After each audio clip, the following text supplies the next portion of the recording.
everybody, this is Nikki A. Welcome back to my channel. Hello.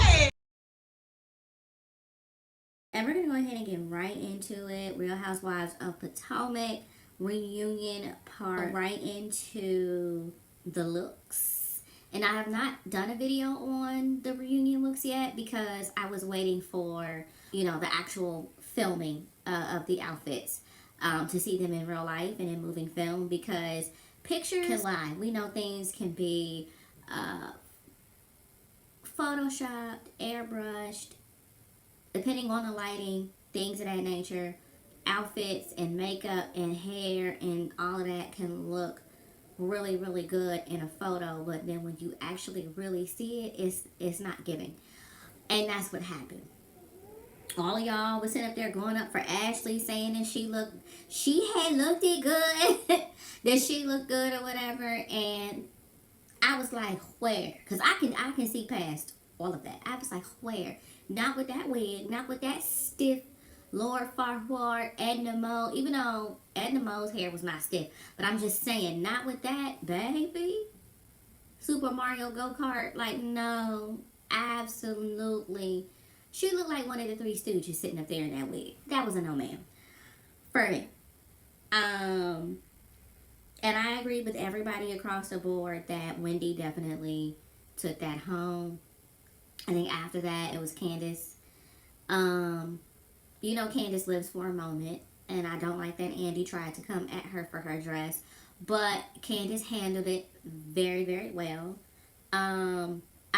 I know a lot of people like Karen's outfit. I wasn't really here for it. I feel like it did too much. I didn't like the hair. The bronzer was not the right shade. Like, I didn't. For Giselle, somebody, I can't remember if Mim said it or if somebody watching said it, but somebody on Mim's channel said that Giselle looks like a tumbler, like the little tumbler cups that you drink out of, and I cannot unsee it.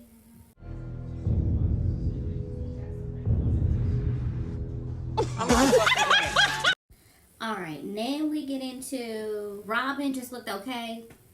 Like, she looked decent. She looked better than what she normally looks like.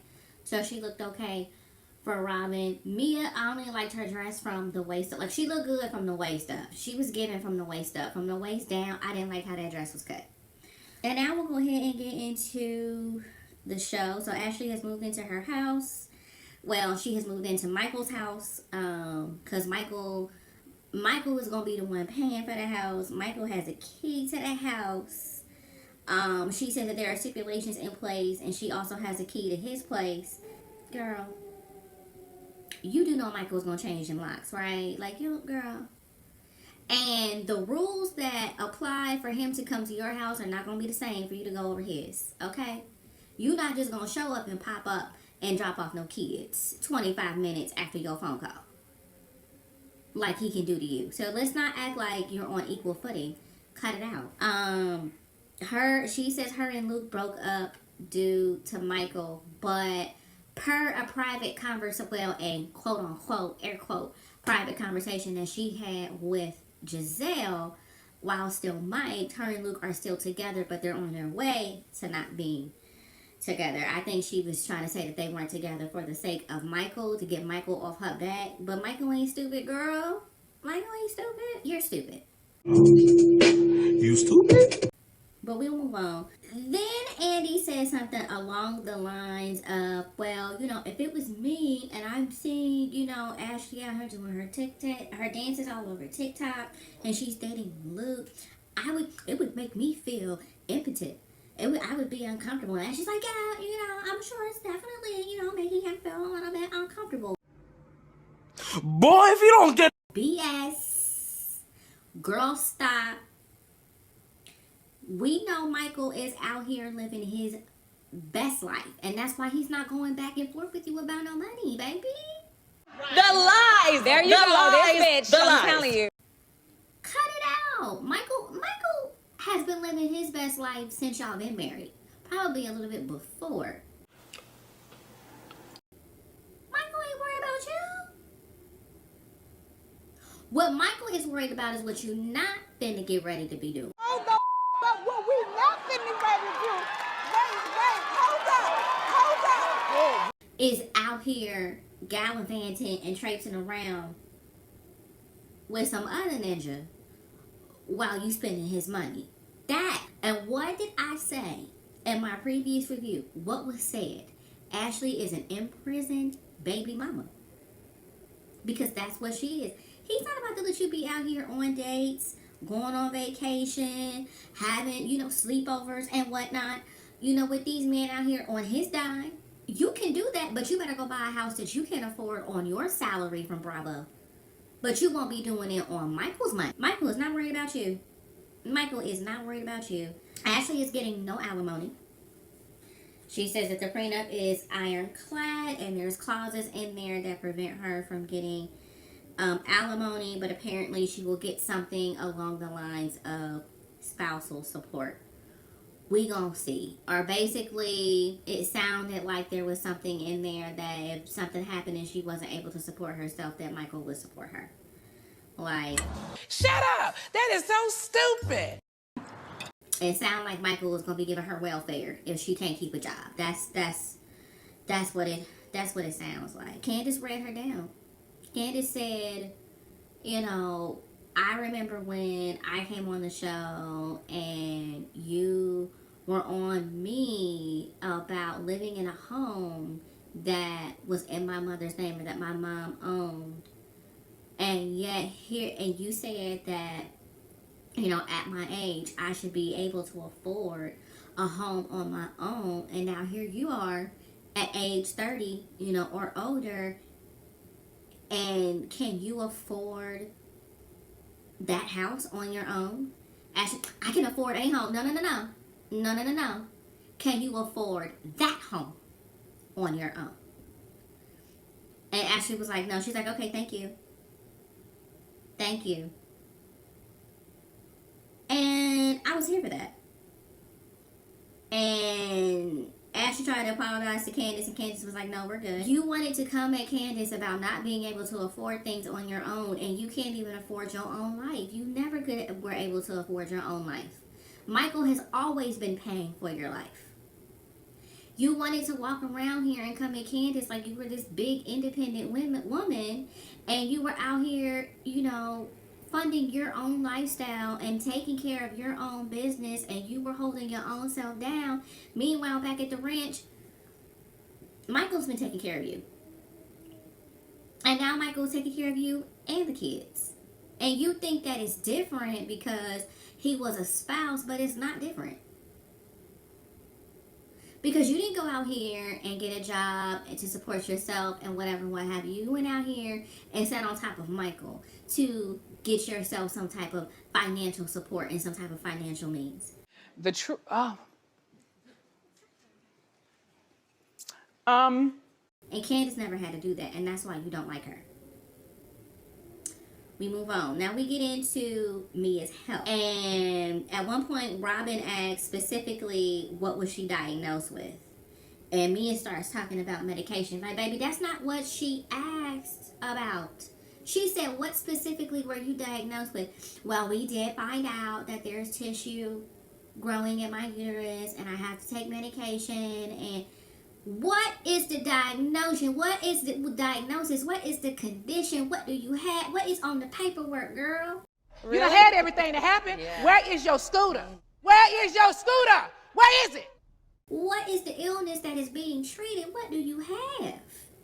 You did not answer that. And you thought you was slick. You did not answer that, girl. You did not answer that. And you want to get mad when people don't believe you. When you come out here and talk about, you sick and you have this going on, you have that going on. Because you lie. And you certainly don't tell the truth. So that led us into the hot mic situation. And Mia wanted to be like, why would you, you lie in my face, but, behind closed doors, you want to say X, Y, Z. Why not just say it to my face? No.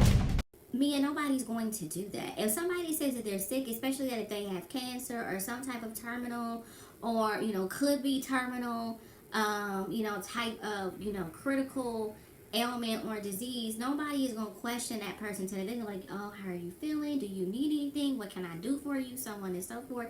Nobody's going to look in your face and be like, you lied. Nobody is going to do. Who does that? Nobody does that.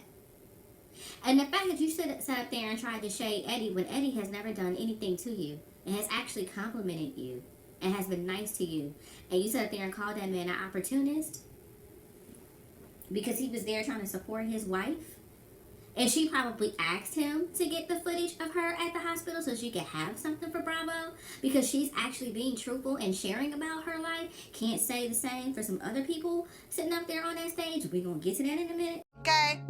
Mia, sit down. And Wendy wasn't here for it, and neither was I. Then we get into the business situation. So G was voted out of the business, is what it sounds like. And let me say this real quick. Now, I don't like Mia. I am not a Mia fan.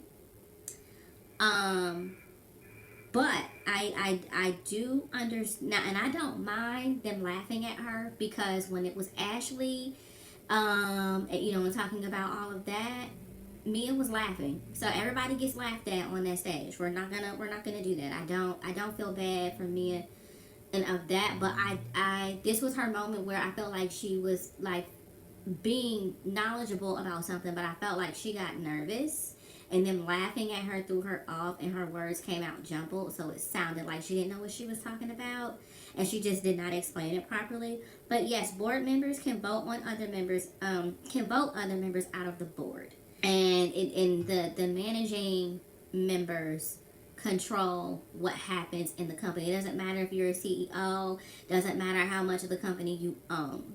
You being a CEO and you have a position in the company other than being on the board just affords you a salary and more money, and things of that nature. And then, what percentage you own, that just, if the company was to be sold or something like that or whatever the company profits, you get percentages of things and whatnot, but you don't get to make decisions. So Mia and G no longer get to make decisions at the company. They no longer sit on the board. They're not running nothing. They don't have an active role. They're like silent partners at this point. Is what's what's going on. So I understood that. And then we have Giselle coming in here talking about it sounds like a little bit of embezzlement. And I get what Giselle was saying, but girl, Giselle, you need to worry about Jamal embezzling coochie down to the church. What do you do? What do you do? That's what you need to worry about. Okay? That's what you need to be focused. Nobody asked you. And this is the thing. You want to sit up here and have your mouth all over Mia's situation, but you have nothing to say for your own stuff. So we don't want to hear it from you, Giselle. You can keep it. Then we have Andy asking Mia, what is there anything that you regret or anything that you would change about the season? Mia's like, no, I was me. All I can do is be me. I can't change me. Really? Huh? Really? So we're not going to address, maybe we're going to wait till we get to Wendy, but we're not going to address the drink being thrown? Really, Andy? I have some things to say. I'm going to wait till the reunion and all of that is over, but I have some things that I'm definitely going to be sharing about how I feel about Andy, because this is deplorable. This is deplorable. Then we get into Giselle. And we get into the things that Giselle has been saying and spewing all season. And they play a whole montage. At the end of the montage, it talks about how when they wrapped up or what have you, how Chris DM'd Giselle, basically just saying, hey, I didn't get to talk to you at the party because I wanted it to be about Candiace. I didn't want to have anything negative going on, with that situation. So, I'm sorry that we didn't get to talk. But I did, want to say that if you were uncomfortable, then I do apologize, blah, blah, blah, blah, blah. And Giselle took that as an admission. And Andy had to clear her and let her know that was not an admission. He said, if you truly felt uncomfortable, then I apologize, which I honestly feel like I'm very upset with Chris that he even said that, because she wouldn't even have gotten that from me. Because here is the thing. And we're gonna get into some things really quick here. But here is the thing: if Giselle had came out and said the optics made me, if she had went to Candiace and said the optics made me uncomfortable, I didn't want anything to appear like I was doing anything inappropriate with your husband. We're trying to build a friendship, whatever, what have you. All of you have been nothing but nice to me, and it was just, me and him in a room alone together. That in of itself made me uncomfortable. The optics of it made me uncomfortable, and I just wanted to make sure that you and I were clear that nothing happened in the room. Boom, bam, bit, we're good. The issue is, you, Giselle, came and said Chris did something that made me uncomfortable. Chris knew what he was doing was inappropriate. Chris knew he had no business doing X, Y, Z. Chris knew that what he was doing was wrong. You put his name on it, which then leads to that there was some type of intent, some malintent that Chris had in speaking to you privately, when there was not. You being uncomfortable didn't have anything to do with anything that Chris did. I can understand being uncomfortable with the optics, then let it just be the optics. But when you make the optics Chris's fault, that's when it becomes an issue. Okay. So when we get to the point where Candiace is saying, let's be clear, as far as for the DM that was sent prior to us watching all of this back and seeing the allegations and things that Giselle has made. Giselle over there, what allegations? What allegations? Giselle, You full of That's what you are. You full of you know what the allegation is. You know what came out of your mouth. You know what came out of your mouth. You know what you said. You know what you said. Ashley tries to kiss Giselle's behind and say, oh, well, she likes to put sauce on things. No. Because when Mia does it, it's me as a liar and Mia lies. When Giselle does it, it's, oh, she just puts sauce on things. She like to sauce it up, saucy Santana. Like, no. If it's a lie when Mia does it, it's a lie when Giselle does it. Let's be very clear. Ashley, you can miss me. Giselle's not putting sauce on nothing. The girl lies. She sat up there and said Chris was a sneaky link. Chris was trying to see if she was down. Chris was touching on women without consent, and alluded that it was Chris's fault that she was uncomfortable in that room.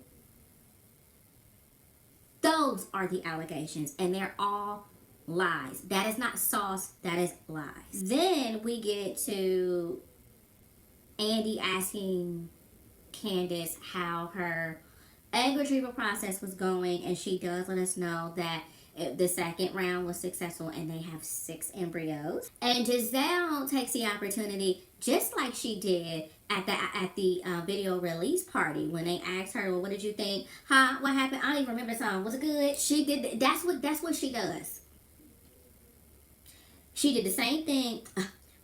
Embryos. What does that do? What does that do? What's that supposed to do? What do you do with those? Do you implant them or something? BICTH. Like, really, Giselle? You are a 54-year-old grown woman with 2 kids. 3 kids. 2 pregnancies, but 3 kids. And you don't know what embryos do? Are you dumb? You don't know how embryos work? Miss me. You were trying to be shady, and you were trying to throw dirt on her moment of having 6 embryos. That was your way of being like, that's not a pregnancy. She ain't pregnant. She ain't having no kids. Like, it's embryos. Big whoop. Why are we excited about embryos? That's what that was. And I peeped it. I see you. We good.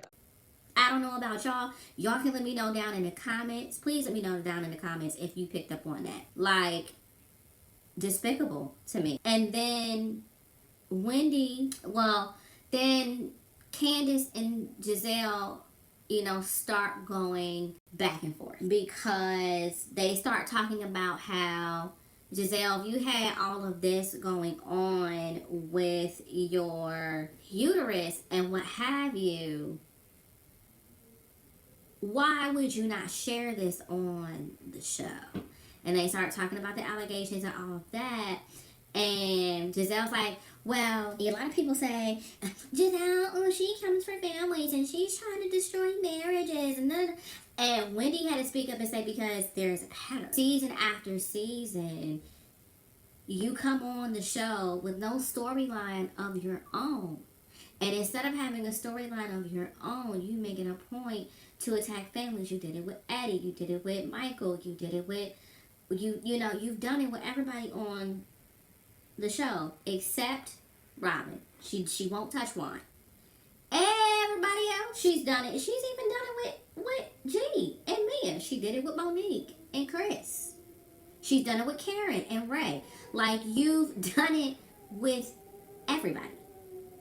So when there is a pattern of behavior, it looks like that's your MO. Pretty much is what Wendy said. And then Candiace, I could see, even though they kept cutting the camera, I could tell that Candiace was gradually and increasingly becoming more and more upset because of the fact that, and like Candiace said, you sat up here and you had your own storyline going on. You could have came on with your own storyline and talked about your own health, and yet you chose to sit up here and be malicious and plot on me. Oh, let me go back. Because I was like, well, how was I being malicious? And Candiace was like, you were being malicious because you could have at any time come to me with this, and you waited until it was appropriate for you to be able to have a storyline to present me with this information. And Candiace was like, mind you, there were several occasions, you had my number, there were several occasions where we have been together outside of the show. You were at my album release party, and she was like, Giselle was like, so you wanted me at your album release party while you sing and say, hey, this is what's going on. Like, that would have been a lot, and like Candiace said, that would have been a lot better than you waiting to do it on national motherfucking television. No, you waited until the time was appropriate, when the cameras were rolling, and for you to have a storyline. To accuse this lady's husband of stuff that the man did not do. So, then we get to Candiace, who is now seething at this point, because you have to realize she had to live through all of these moments, and she had to rewatch all of these moments. Now she's having to relive all of these moments while she's sitting there on the stage, face to face with a person that has caused her all this turmoil. And she says to Giselle, you could have brought your health to the show with your dwindling uterus and shared that, but instead, you decide to come on the show and attack my family or a storyline when you already had it, and everybody was clutching their pearls. I don't feel no ways. Here's what I want to explain. Here's what I want to get into. Because I see a lot of people saying, oh, well, she didn't have to say that. You could have just left it as she could have used her health.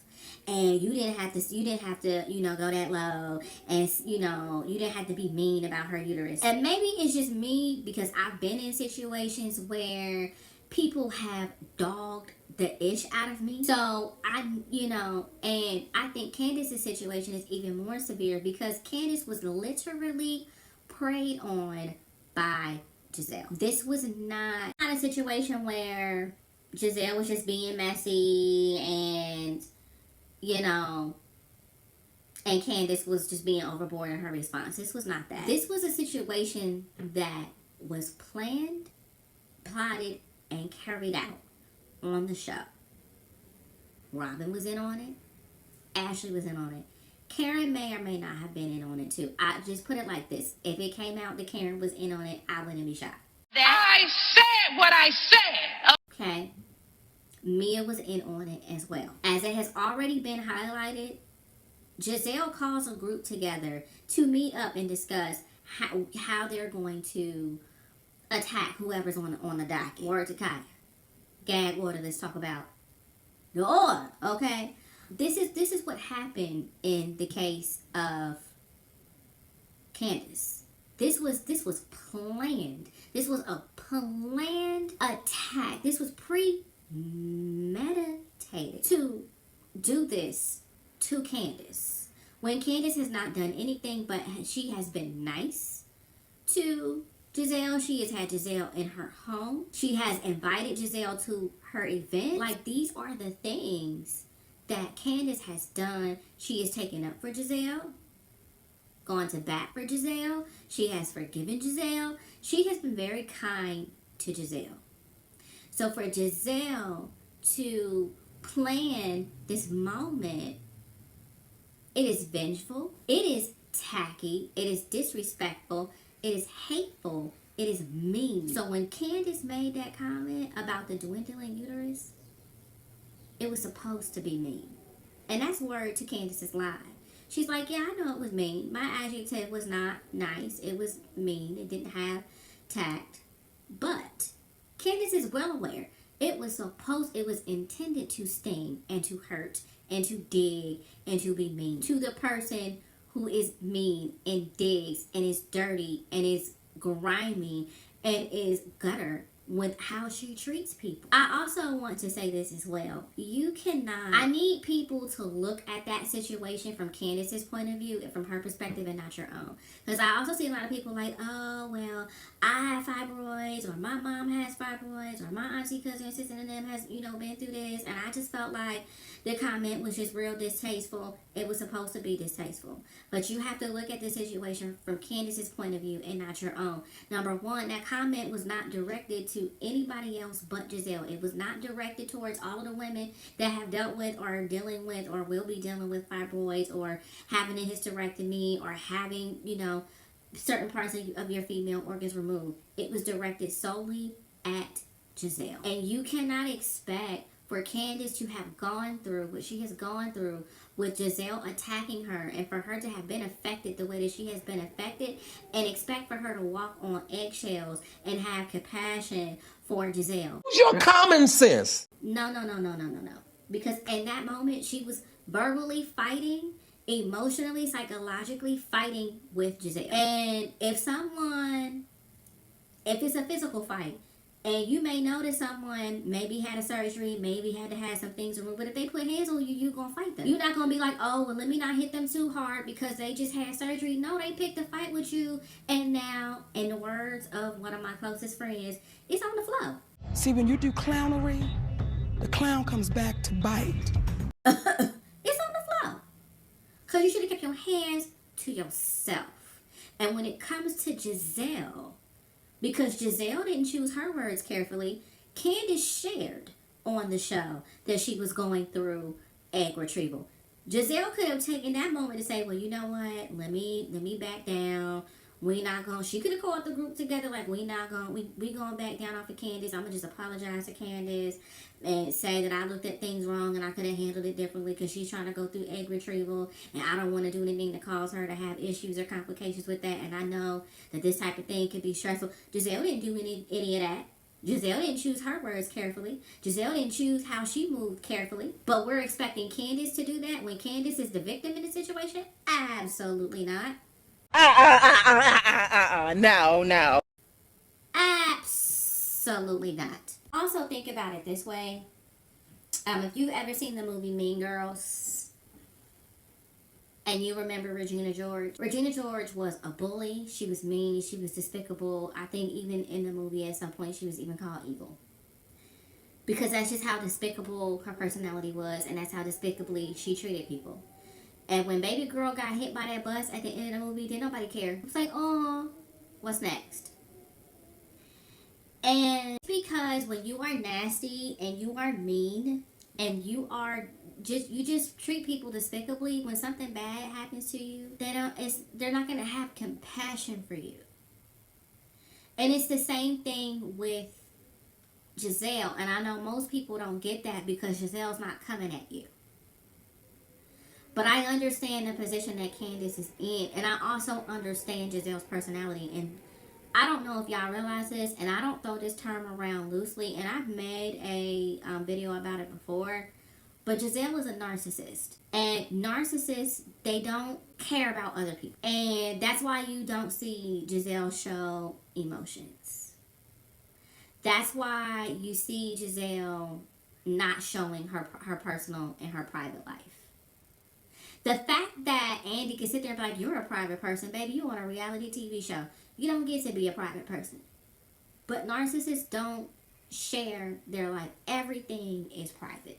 That is why Giselle will do whatever it is that she has to do to give herself a storyline outside of her own personal story. Because Giselle's not going to do that, because the narcissists don't do that. Even down to how she throws shade. She throws it in a dog whistle kind of way, whereas the person who is being thrown at, they know what it is, because she knows your triggers. So, just like at the video release party when she was like, oh, was it good? Da-da-da-da. I didn't hear. The same way like it was when I had mentioned earlier with the whole, she has 6 embryos, and Giselle was like, what does that mean? What does that do? What do you do with embryos? Like, that was a dog whistle dig at Candiace. So I am quite sure that that also played a role into why she gave her the dwindling uterus comment. So I'm not going to sit here, I'm not going to chastise Candiace, because I understand where Candiace is coming from, and I understand that while, yeah, it was mean, it was supposed to be mean.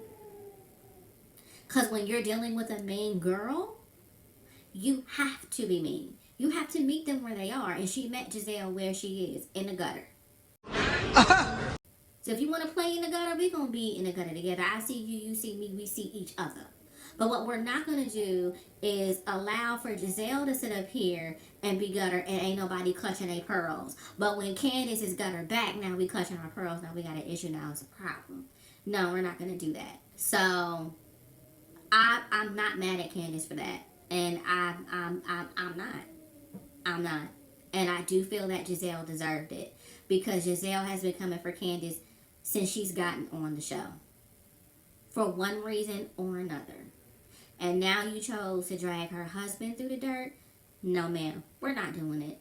We're not doing it. And so that was the end of part 1. And therefore, that's going to be the end of this video. But y'all get in the comments and y'all let me know what y'all thought about this reunion, what y'all thought about the looks, what y'all thought about Candiace's comment, what y'all thought about Giselle and them. And I will see y'all back here for part 2. And don't forget to like and subscribe. See y'all in the next one. Bye. I love you for watching. Bye.